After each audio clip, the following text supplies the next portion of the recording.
I'm Briance, founder and CEO of Cultmia, the #1 platform for discovering unique fashion. We scout the world for the hottest designers, bringing their most standout pieces straight to you on cultmia.com. Welcome to our podcast, Behind the Scenes. Join me as I have a conversation with the leading voices in the industry, giving you front row access to what's trending right now.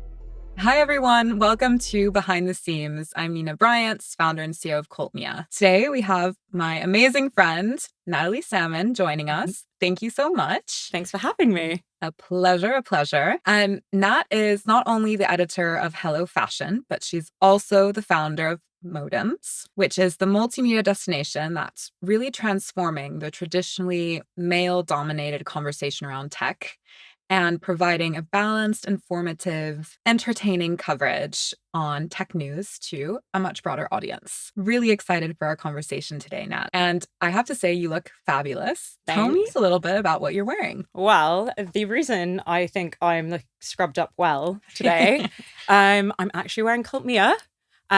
Which, as you know, because I'm constantly bothering you to borrow things for events and stuff like this, actually. But I love the brands that you stock, and I can't ever pronounce this one right. Andreeva.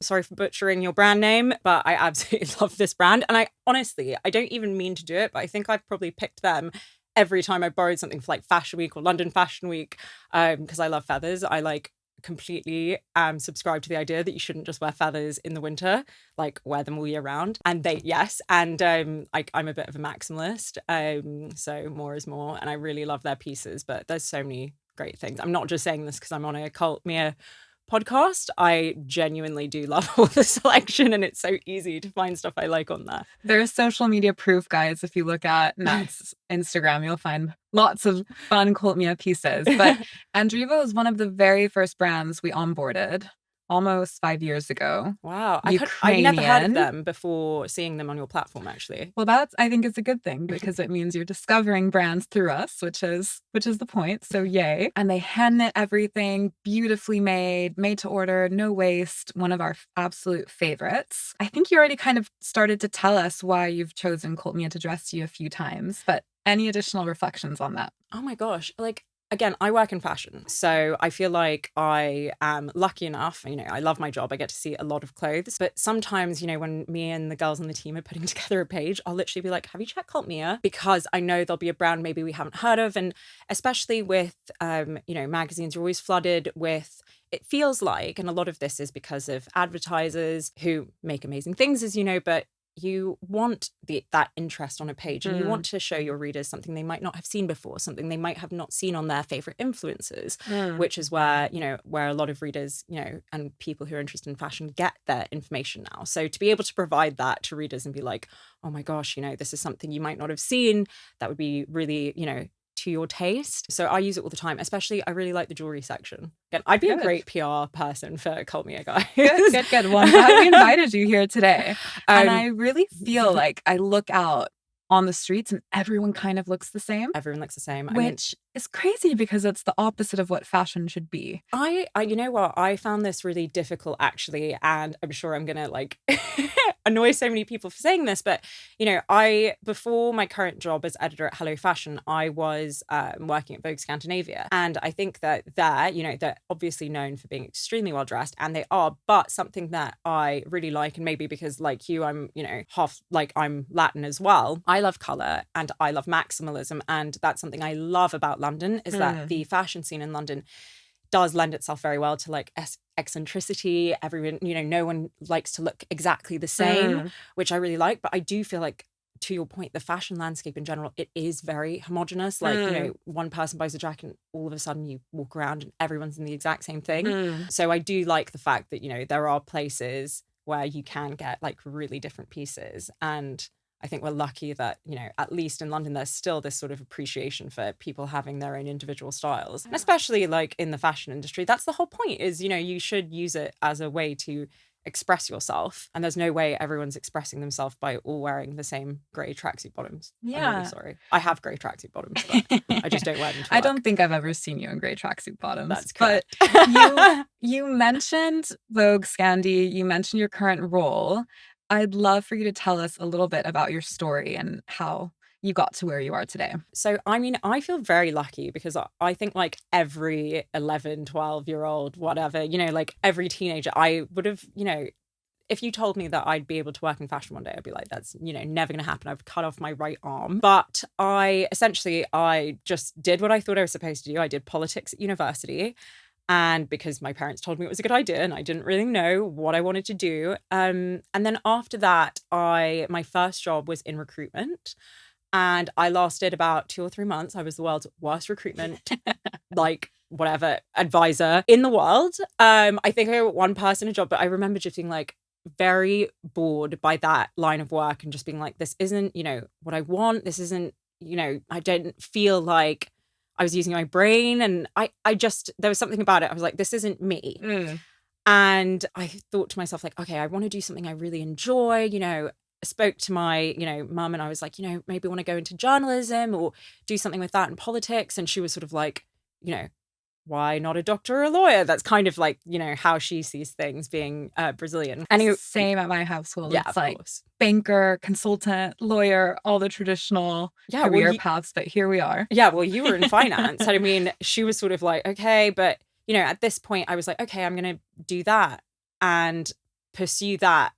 And so I did a master's in broadcast journalism, thinking I'd end up working at like CNN or BBC or something like that. But actually my first like proper job was at Evening Standard, which is a newspaper, but there's also a magazine. And my first job I sort of, got into was Evening Standard magazine, where they were, and I was just, I just wanted any job in journalism. Getting your first job is so hard. But I was their first ever social media editor. And I realized I was like, okay, no one really knows what this is at the time. Like, all, as a social media editor at that time, it was like manning the Facebook page and the Instagram and, no one really knew what I did. I didn't even really know what I was meant to be doing, but did that for a while. And then, had an amazing team. I'm still like best friends with some of the people from that team.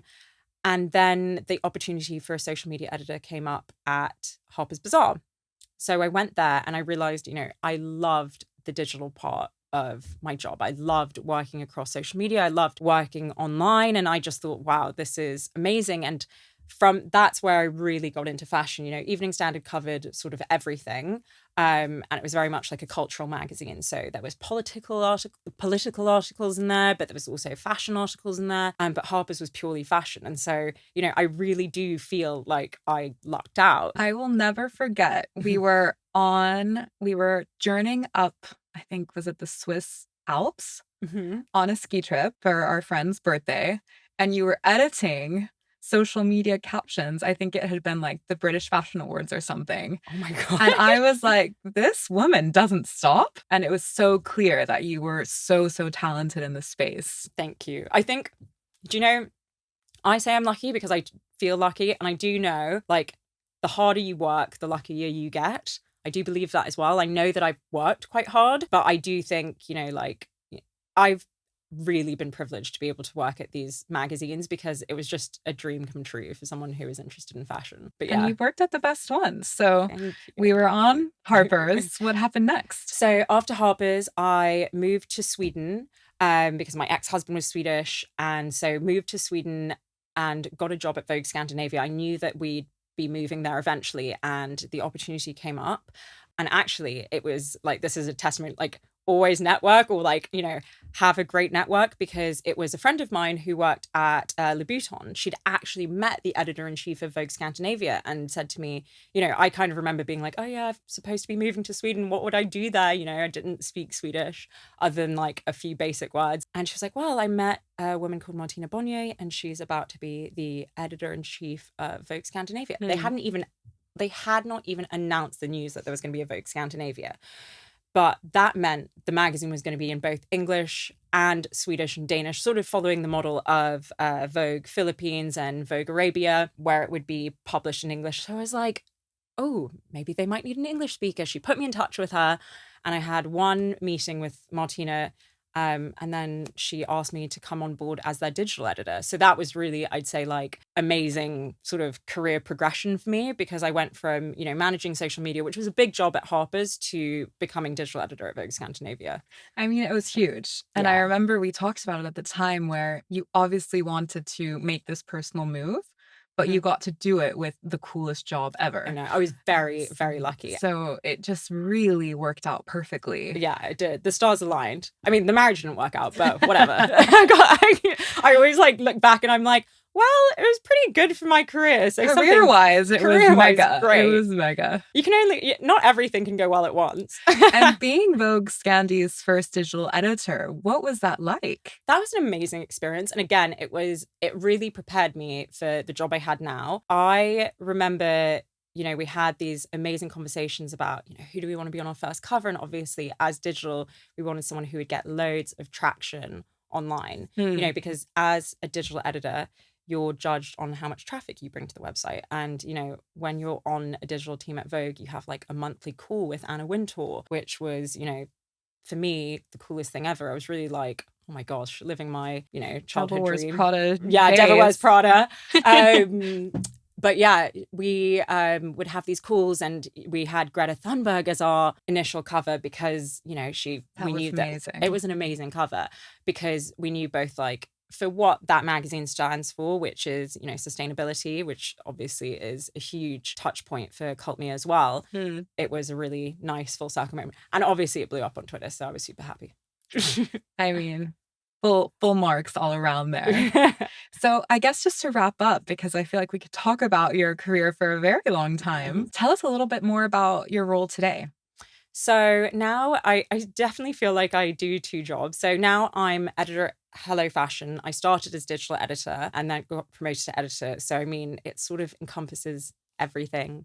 Cover shoots, you know, liaising with talent, managing the whole team, and also, you know, digital covers. And you've been editor for a year now? Yeah, a year. Amazing. It's gone by in a flash. I know, it goes so quickly. And, you know, we got to go to the fashion awards together, which was amazing. So cool. It's been amazing. And we haven't even touched on the modems yet. I know. So actually the modems I started while I was at Harper's Bazaar. So effectively at that time I was social media editor, and I realized you know, I wanted more opportunities to write.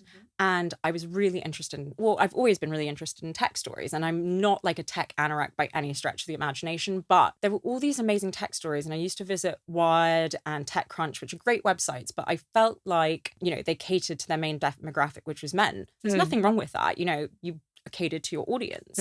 I mean, Harper's Bazaar writes about fashion because they have a primarily female audience. But I felt like there were so many stories that weren't being covered that my friends, you know, would find interesting. So I kept pitching these stories at Bazaar. And I remember, you know, they're like, oh, it's a really interesting story, but it's not quite right for our readership. I mean, they let me have a column called Techccessories, which was amazing. And Justine Picardi, who's the editor-in-chief there, she was such a great mentor, and she was absolutely fantastic. She was like, you know, we should definitely have this page or, you know, a column to kind of keep up with this growing demographic of women who are interested in tech. But there was one story in particular I remember, which was a hospital in Wales was trialing VR headsets for women during labor. And I was like, that's, you know, so cool and so relevant. And my friends would find that really interesting, you know. But to get you like zen? To distract you from the pain? Okay. To distract you from the pain. So I don't know. It was like a clinical trial. I don't know if they rolled it out. I don't think they did. I'm not sure about the efficacy. I haven't read the study. But, you know, I read about the story and I thought, this is so interesting. All my girlfriends would find this interesting. And again, it was a story that wasn't quite right for the Bazaar audience. And I felt like when I looked at all of the other tech platforms like The Verge and BBC, it was sort of a small story, not a really big one. And I thought, you know, I went around telling my friends, I was like, isn't that cool? And they were like, oh my gosh, that's so interesting. And I just thought, wait, why isn't there a platform with all of these stories? And why isn't tech being, you know, marketed to women more effectively? Like, not just, oh, here's some pink headphones, you know, we've made some beats in pink, you know, like actual stories that my friends would find really, really interesting. So then, you know, I decided to start the modem. So, you know, it was sort of like wild.com, but with a sort of female angle. And I've been doing that ever since. And it's so fun. And I really feel like it's an amazing passion project. And like all millennials, I was like, I've got to have a side hustle. So it's a really fun one to have. Yeah. And I think the success you've seen you're being humble and calling it a side hustle. It's been really amazing to see how it's all developed. On the topic of the intersection of tech and fashion, I'd love to hear what trends you think are super over based on last year and what you're excited about for this year. What As do you think is really hot fashion-wise? Oh my gosh, tech trends. I mean, the whole like space of tech and fashion is amazing. It's like there's so much progression that's happened, and with everywhere you'll see it, like AI and fashion, for example, it's huge, it's growing. And I feel like AI is the biggest change that we'll see to the fashion industry. So the development of that is really, really exciting to me. So when we think about how fashion comes to life, Mhm. what trends do you feel like are way over in 2024 and which ones do you think are here to stay? What do you think is hot this year? Okay, so I think that cargo trousers had their moment, and that moment is over. Okay, goodbye. The Gen Zs are not going to love me for saying this. I feel like it's going to be, and people are going to think I'm mad for saying this, I think we're going to see a big comeback of harem trousers. Ooh. Right? Remember, like, it was very like J-Lo 2001. That's going to be the next Gen Z Y2K trend. So where they're like tapered at the bottom, or like those sort of cargo trousers, but silk. So an Okay. elegant cargo, not a super baggy cargo. What other trends? Oh my gosh. I feel like ballet flats are still here. We're going to see a lot of ballet slingbacks this summer, which I love because it's comfortable and I absolutely love a slingback. Comfort, I think, is here to stay forever at this point. Skinny jeans, we're not ready yet. They're not coming back yet. Thank However, God. thank God. But we will see capri pants again everywhere. So skinny, tight leg capri, but they're like going to be like, what are they called? Pedal pushers. They're going to end at like the calf. It's going to be about the shoe. Yeah. So it's just all about the shoe, which I actually really like that trend. That's cute. It's very divisive, but I think it's very cute. It's very like 50s, Yeah. sort of Audrey Hepburn about it. Yeah. So yeah, that's what I think. Cute. And then when you think about how trends happen, how do you think you could stay ahead of the curve? So, I mean, there's so many amazing sort of models now which tell you and predict trends. So, I mean, of course, I'd say read fashion magazines. Yeah. But Hello also- Fashion specifically. Hello Fashion specifically. But in terms of staying ahead of the curve, I'd say it's really good to look at places like list.com. It's good to, keep abreast of that. But also the biggest predictors and what we go off are, spring summer collections from designers that we always use that to inform the narrative. But as well, we've started looking at like aggregate scores of hashtags, what's trending online, because a lot of street style trends actually make their way into global trends. And so it's really important to have a, an overview of that. But also when we look at trends, what we're going to write about, we are so looking towards like TikTok and Instagram to sort of predict, some of these micro trends. And it's almost annoying now because it's so hard. There's so many popping up. But definitely in terms of the beauty space, you want to look at what content creators are making on TikTok, as well as your traditional fashion media outlets. I think that's a really good indicator of what's going to be hot this year. It's amazing how your first role in fashion has almost become social media, the informant of so many trends. It is. And to see that evolution just in like the last couple of years. I know. And it's also the case that like when I first went to fashion shows, it was almost unbelievable that you'd have a content creator or an influencer on the front row of a fashion show. And now it's almost unbelievable that you'll have a magazine editor. Like that is really where the industry's moved to. And it's quite amazing, like having worked in social since the beginning, it's, social media reported the trends. Now I feel like social media creates those trends. So that's been really interesting to see. And some people really don't like it, but I think the democratization of trends and who decides what's in or not is quite cool. Power dynamics have definitely changed. Yeah, they've definitely changed. It's not just somebody, at a desk being like, okay, this is what we're going to do. And it's not just designers, even though obviously, I work in the fashion industry and I think there's amazing creatives, but I do really like the fact that collectively people can be on social media, pick something out and be like, wow, this is something that's really appealed to us and make it go viral. I think it's really cool. It's not just cerulean blue for any exactly. fans. And then when you think about discovering new brands, what would you say are your go-to outlets? The brands that maybe aren't big enough to have fashion shows each season. I mean, I do ask you. I didn't ask her to say this. Yes. I will say I do go on sites like Cult Mia. I also would say I do go on Instagram, TikTok. It's really hard for smaller brands. Yeah. And especially because there aren't many platforms, and I feel like it's really difficult for small independent brands and designers. You need so much money and capital behind you to have a show space, have a presentation even at London Fashion Week and get your name out there. So that's why I think, your platform is amazing, because it does support these designers, and, they're often the ones that aren't just doing mass market things. They're really creating some special pieces. And, if it wasn't for multi-brand, platforms like yours, it'd be really hard to find them. But I'd say, definitely for me, at least, when I'm looking at retailers like yours. I'm also looking online, I'm looking at social media, and a lot of it is, word of mouth recommendations. And when you see sometimes when I see somebody who's extremely stylish, I'll be like, where is that from? I've never seen that before. Yeah. So yeah, it's a kind of combination of all of the above. But I really like going and looking for independent brands. And I've also always loved vintage brands. And there's brands, like Susan Kaplan, and she's bringing back vintage jewelry and sort of curating it, and boutiques as well, like, Dover Street Market. Whenever I'm abroad, I'll look around and be like, what are people doing? I always, my boyfriend's like, oh my God, we're shopping on holiday. I'm like, no, it's research, it's work. Yeah. A stat that blew my mind is that there are more than 30 million independent brands out there. What? It's just so competitive. And that was kind of one of the reasons I wanted to set up Cult Mia, because how do you break out when it's so competitive, when you're not like a VC backable business as a small designer? I think some can become more successful on social and maybe have more viral moments and build up kind of cult followings. But for most designers, that's so hard to get right as well. Yeah. But I think waves are changing, and I think more and more people do want to mix known and unknown, because that's the way to look unique and look interesting.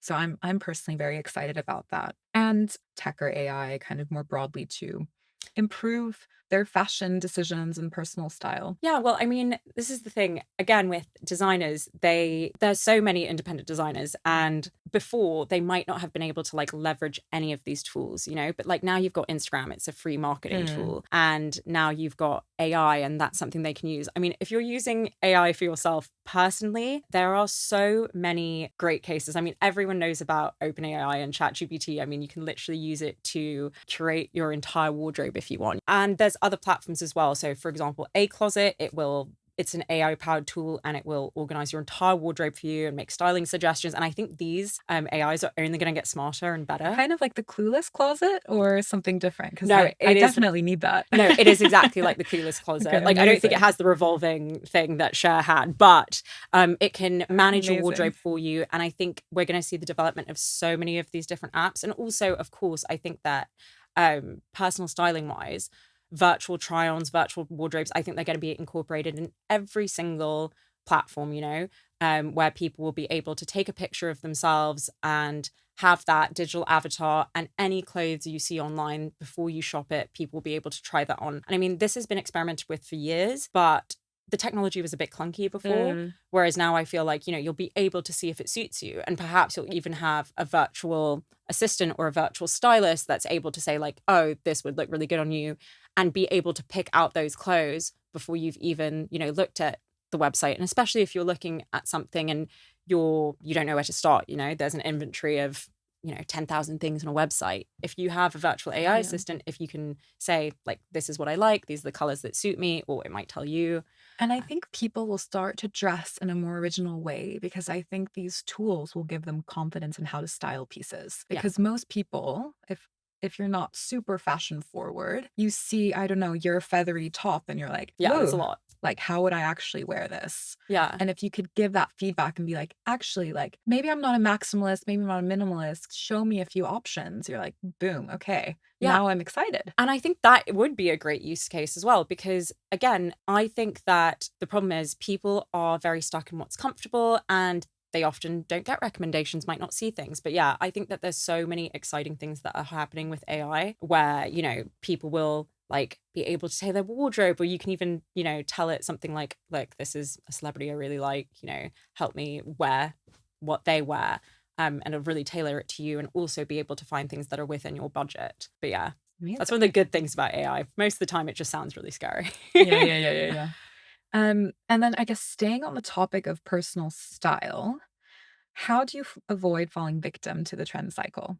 Oh gosh. I think knowing what suits you is the key thing. And I think it's something that happens as we get older. Like I definitely have gone through moments like with outfits where I was like, I was wearing that just because it was cool at the time and it actually did not suit me at all. And now I'm like, I feel like I know. do feel like you look good in everything now. Thank you very much. So do you. But if you see some old photos, you'll realize that is not true.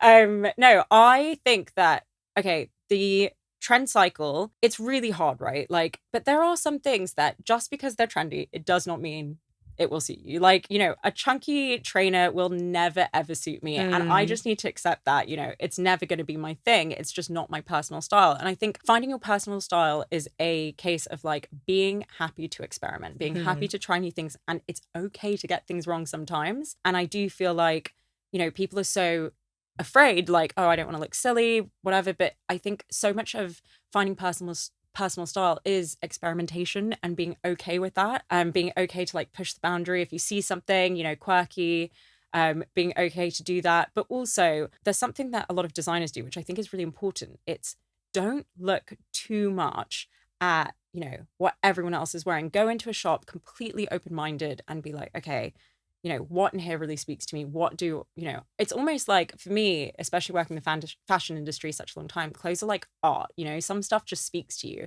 Yeah. Like, I love that. Yeah. And objectively, does Yeah. this suit me? Yeah. And if it wasn't on trend, would I still get it? Exactly. You know? And trends aren't for everyone. Exactly. And I think like I also made a few mistakes back in the day where I was like, that was not my trend. I was an emo for a while. That was not a good look. I don't believe that for a second. So, you know, we're all about celebrating individuality and unique style. We've touched on that quite a bit. And I feel like it's going to be hard for you to answer this question. But what do you think is your most standout piece that you have in your wardrobe? Oh my gosh. Standout piece. Okay, there is. I actually wore this the other day, but I became obsessed with Daisy Jones and the Six. Did you watch that? Yes. I've realized that my personal style, and actually the girls at the office have been saying this as well, it's very like 70s coded. There's a lot of 70s moments. You also give me a lot of Camilla vibes. Oh, thank you. Yeah. She was so good in that show. She was so good. She's amazing. She's Argentinian, right? She's definitely Latin. Yeah. Not sure from where, but we love it. We love it. No, she was so good. So one of my key pieces is after watching that, and I'd always wanted it, it's this like burnout vintage kimono, you know, those like velvet kimonos with the tassels. Yeah. I got that for myself and I'm like, oh my gosh. And every time I wear it, I just feel like way cooler than I am. Actually, also, I know it's funny because I'm wearing it now, but I got this belt, which I'm wearing with, I've worn this with Cult Mia pieces before actually, but I got this belt on Portobello Road for like £20. And everyone today, the stylist at the shoot, we were actually doing a cover shoot today. She's like, is that Sonia Petrov? And I'm like, no, but I love her. But yeah, so. I feel like I've seen you style this belt in so many different ways. And it always looks incredible. It came with matching earrings. I was very happy with that. Yeah. But yeah, those are definitely two of my standout pieces. Now, if I can answer this question for you, the piece that I remember the most, that I guess stood out to me the most of your closet, are those like dandelion or like daisy boots that you have. The chunky ones. Yeah. They're like black that you ones. wore to the British Fashion Awards. Oh my gosh. Those are epic. So those are Louboutin actually boots. No way. Yeah, those are Louboutin boots. And the design on them, it was like a tribute to Cluedo or Murder Mysteries. So it's like little like daggers and like little. I thought they were flowers for some reason. It's like all like Cluedos and like little eyes and like it's quite like mysterious, like, you know, dark fantasy. But yeah, I like them. They're cool. Every time I want to do something and I'm like, okay, I want to feel really confident, I'm like, a big boot, a platform. I love a platform. Yeah, that extra lift, I think. Yeah. And then something that you've regretted wearing or styling, and what did you learn from it? You mentioned there were a few faux pas in the past. There are so many. Which one? Oh my gosh. Do you want to tell us about? I once went to a, I think it was Perfect magazine or Hunger magazine. They used to do these like really cool parties. They did this party once and I arrived with Lily in a ginormous sexy fish car and I was wearing a purple dress and it was like lycra with this white tuxedo blazer and it did not match at Oh all. no. That is like my biggest fashion fail. Actually, my second biggest, although Are those photos on the internet those forever? photos are on the internet Oh, forever and ever. no. And my second biggest fashion fail, actually, well, I loved the way this looked in the end, but when I was working at Harper's, I went to the Women of the Year Awards and I decided I was going to wear a tux, like a Okay. female tux, and I borrowed the most beautiful tuxedo from Ralph Lauren. Amazing. And I was like, oh my gosh, this is cool. Realized I did not know how to tie a bow tie and got to the event used to be hosted at Claridge's. I realize this makes me sound very fancy. But this event used to be hosted at Claridge's and I was like, I can't tie a bow tie. I look around and my colleagues like, we can't tie a bow tie. And so I had to get like the butler from Claridge's and they were like, sorry, all of our butlers, they've got butlers there. They all wear bow ties. They all wear bow ties. Yeah, they all wear bow ties and they all should know how to tie them. But they were all busy. So I had to like walk around this party looking like, you know, like scruffy until we eventually found someone to help me. And I was like, oh my gosh, this is mortifying. If it makes you feel any better, Freddie, my husband, is always the guy tying everyone's bow ties at weddings. Like, very few guys today know how to tie bow ties. Ed is the same. My boyfriend is exactly the same. I'm proud of him. I know. I'm like, well done. It's a flex. All men should learn how to tie a bow tie. Agreed. I was a real damsel in distress that day. Clip-ons for me are a faux pas if I can comment on men's fashion. No, you're allowed. It's okay. We're about to wrap up and I have maybe one or two last questions, which is, if you think about your journey so far, what's one thing you wish you'd known when you first started your career in fashion? And what's that little piece of advice that stayed with you throughout? So I'll answer the first one. One thing I wish I'd known is how long it takes. And I think at the beginning of my career, I was very, impatient. I felt like I wasn't getting anywhere and that I'd never get anywhere. And I wish I could tell myself, like, relax. It will happen. Like the more effort you put into it, and if you really believe in it, it will happen. And I remember just feeling like I wasn't getting anywhere, but like your career is a long journey. And just because we see, I think that's, again, a danger of social media at times you feel like, oh my gosh, people have it so quickly and like, oh my God. But, my career was not a straight away thing. It took like, 8 years before I could even get a byline anywhere, like even get my name in writing. Like that entire career process took a really long time. And I'm so grateful that it did, because I would not be able to do the job I do now if I'd got it 2 years after I started working. So yeah, that's something I wish I'd known. And I wish I'd told myself to just relax and calm down. Enjoy the journey. Easier said in hindsight. But... I know. And it's so annoying when people say that, but it is true. Yeah. And then the second question was the advice that sticks with me. I remember actually someone saying to me once, like, this was Whitney, who is the founder of Flowerbox, Whitney Bromberg Hawkins, and she once said to me, it takes 15 years to become an overnight success. And I really admire her. She had a fantastic career. I was lucky enough to interview her recently. Again, I think it's really similar to what I was saying earlier, but it made me realize, like, wow, everyone we think is super successful. You, for example, is someone who people be like, oh my gosh, she's so successful. How did she do that? But you had to, you worked in finance and you worked at Moda Operandi before this. Like, it took a lot to create Cult Mia. It wasn't just like, a straight out of university thing. And those stories seem to be the only ones we hear about, but actually it's not the reality. And Whitney, for example, this amazing woman who told me this quote, she worked at Tom Ford for 20 years before starting Flowerbox. Yeah. And you'd look at her now and you think, oh my gosh, Flowerbox is so successful. But, it took maybe 4 or 5 years for that to become, a household name. So yeah, I loved that advice. That really resonates with me. And I think when we think about the big brands or the businesses that we think have just popped up and are doing really well out of the blue, they're normally at least 10 years old. Yeah. We just didn't know about them before then. Well, think about Talamamo, for example. They're an amazing brand and they've just celebrated their 10-year anniversary this year. Yeah. And because they've been, really on our radar, at least in London, for the last like 3 or 4 or 5 years, you wouldn't even know that they've been around so long. Yeah. And it's something I think about with the modems as well. I started that in 2019, but I feel like it's only taken until now where it's really started taking off. So yeah, it takes a while. And I think for me, I guess to summarize from my point of view, I think newer generations maybe don't realize, because social media focuses on the highlights and the big wins. It's a lot of patience and resilience throughout. And I hope you're really proud of what you've accomplished, because all your friends are. And with that, Thank you so much for joining us. Thanks for having me. This is so fun. I know. It's like chatting to my good friend. I know. Should we Couldn't grab be a drink better. after? Absolutely. Thanks so much for joining us. Discover all the amazing brands we discussed at cultmia.com. We love to offer behind the scenes listeners an exclusive discount. BTS Pod, 10% off your next order.